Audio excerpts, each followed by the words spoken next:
So, you made a character. But can you rotate them 90 degrees? This is the tutorial for those of you who may be having trouble with side profiles. This was something I struggled with a lot when I was younger. I have a piece of paper where I made my very first attempt at side profiles, ever. And I think I had a hard time conceptualizing how it worked.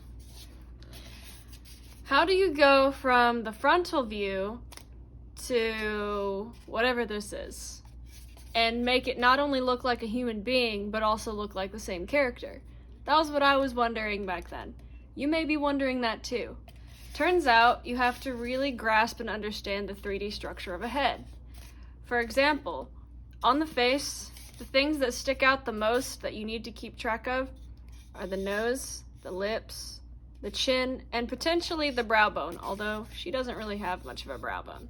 And then, of course, the things that don't stick out very much are like the eyeballs and the space underneath the nose, and this little space underneath the lip and above the chin.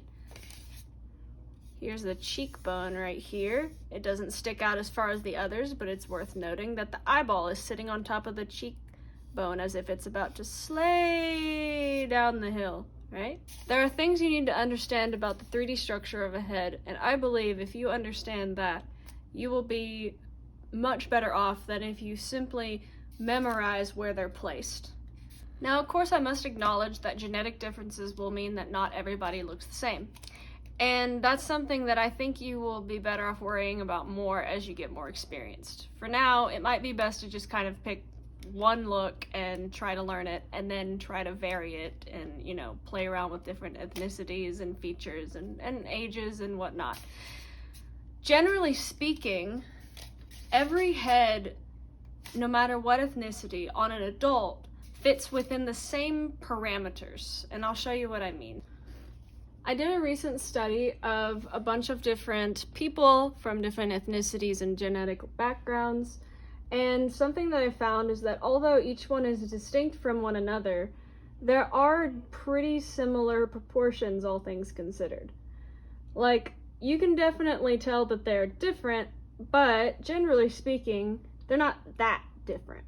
The differences are kind of subtle. It's not like you're on the Me Maker on the Wii, where you can make wildly different faces that are all exaggerated. In real life, everyone's pretty similar. I'll get a little close up there. Okay. The other thing I want to acknowledge is art styles. So something I used to say a lot when I was in high school and I was just starting out drawing is, this is just my art style. And I understand that. But if you're brand new and you're beginning in art, just make sure that you're not using that as an excuse because you don't know how to draw otherwise. Now, I know that sounds harsh, but I'm speaking to my younger self. I didn't know how to draw noses for a long time, so I used to just draw a circle where the nose would go like an Animal Crossing character, which is cute, I guess, but it's not what I wanted to do. But if anyone asked me about it, I would say, no, it's my art style. I know how to draw a nose. I didn't know how to draw a nose. That's the problem. So my recommendation is that before you're in a hurry to try to form your art style and find your own personal style, you're better off studying the real thing from which your art style will be inspired. Because that's the thing about art styles. Once you learn the thing that inspires the style in the first place, which is real life, you can then choose whether you want to exaggerate or de-exaggerate, if you want to abstract or, emphasize, de-emphasize, whatever. You can choose to do that after you've learned how to draw it the proper way. And there's a strategy behind that, Like, for example, a lot of anime has been influenced by, say, cute culture, and a certain style you see in a lot of anime is the one where they shape the face to look similar to a cat. So a lot of anime, I'll use fairy tale as an example since I know it's a broad term. Fairy tale used to be my favorite. The artist, he makes a lot of the eyes really big, and he makes the nose to chin area a little bit smaller, with the mouth being quite small, and from the front the nose usually ended up being just like a dot or two. He would make the face look similar to a cat in proportions. He would minimalize the details of the nose and lips, and all of that was to create this more simple, smooth, kind of cute appearance for a lot of the characters. And if that's your goal, then you can do that. But again, I would recommend learning the real thing first and then deciding what qualities do I want to represent in my art. If I want this character to be cute in their personality, in their actual physical appearance, then I will learn to change their features to make them look cute. But you start with this, right? If I have a character who I want to emphasize he's kind of, I don't know, funny, or he's kind of dopey or whatever, I might make his nose real big, I might make his chin real big. Think about the Scrooge. They make his nose real big, they make his chin real big. He's not a real attractive looking fella, but also his appearance of being sort of crooked and severe and asymmetrical, it adds to his character. And they obviously styled him that way on purpose because they're conveying a personality behind it. Anyways, let's get on to a couple of tips and tricks that I think have been helpful to me over the years learning how to draw side profiles. Okay, so this one might seem kind of weird and tedious, but hear me out. Basically, this is something that helped me because when I first looked at a side profile, I was thinking, okay, there's a lot of stuff on a face. Oh, how does it stick out? You know, I didn't understand the 3D-ness of the face. So if you turn the face sideways, you can actually count the number of mountains, so to speak, the number of features that actually stick out. And there are 5. There's the brow bone. Let's go down here. There's the brow bone, and then there's the nose, and then there's the upper lip, bottom lip, and the chin.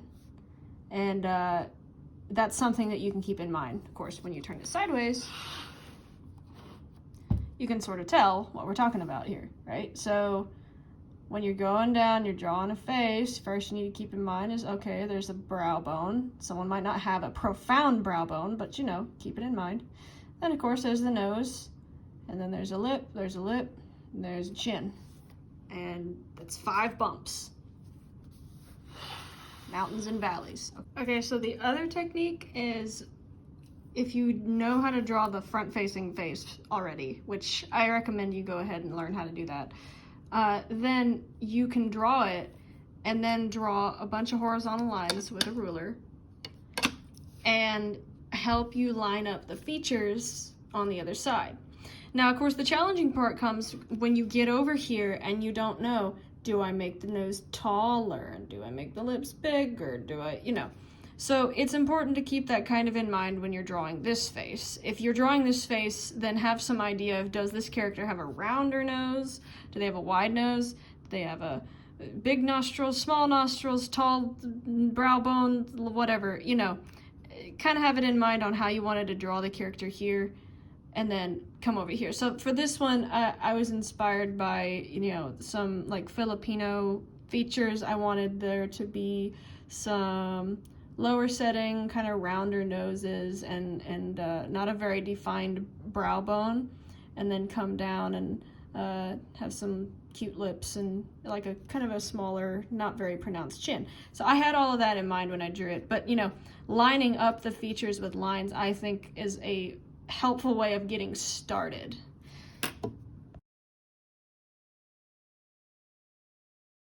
So a couple more tips on drawing a side profile. I'd say kind of know the proportions of the head, break it down. Starting with a squished oval thing for the skull is really good. And over here I kind of drew like a little potato.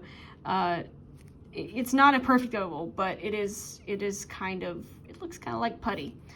And then drawing a line down to represent the front of the face, and then a line halfway through because the ear is about in the middle, right? Can get you started. And then in terms of finding the bottom of the chin, the whole head I find typically is a teardrop. No matter what genetics a person has, their face typically fits within these boundaries. But again, study your references. So anyways, you can kind of subdivide the head like this. If you stick a line about halfway through the oval, that's a little lower than that, but it's not that important. About halfway through the oval, and then you kind of are aware of the bottom of the chin. The nose is probably, in most cases, gonna go not halfway, but maybe a little under halfway. That's how it seems to be. Of course, pending, we'll see as we go, right? So you can kind of start sketching out your idea here. And in terms of how to draw exactly each feature when it's turned sideways, look at your references. That's the most advice I can get. We'll put a little oval here to mark the eye. Put a little line here to represent the bottom of the nose. And then the rest of this is gonna be the lips. And then the chin, right? I might actually be a little bit lower.